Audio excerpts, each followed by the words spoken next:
Hey, I'm Gilles Galland with the Action Network, and we're back for Week 8 with the 180 Challenge, where I do one NFL parlay per week for $10. So here's what I do. Each week, I build an NFL anytime touchdown parlay with odds of plus 1,800 or higher, or 18-1. It's a $10 bet per parlay each week for 18 weeks of the season. Now, we're only down $70. We're going to stay the course because we're going to hit one of these eventually. So here's what I'm parlaying for Week 8 from BetMGM.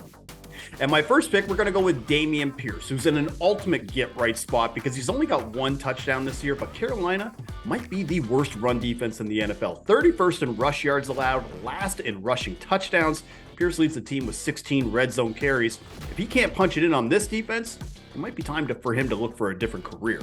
My next pick, we're going with Goddard, who is starting to heat up, touchdowns in 2 of the last 3 games. Now, 2 big reasons why we like Goddard here. He leads the team in red zone targets with 7, and the Commanders, they have fallen apart over the middle. 4 touchdowns in the last 3 games allowed to tight ends. Goddard has historically played well versus the Commanders, so let's bank on history repeating itself. And my last pick, we're going with the afternoon slate. We're going with Higgins to wrap this parlay up. He is off the injury report now. 5 red zone targets despite missing some time this year. He does have a 2-touchdown game.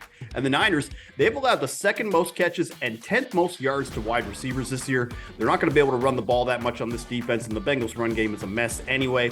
If Joe Burrow is finally right, Higgins is the guy we want, especially in a contract year.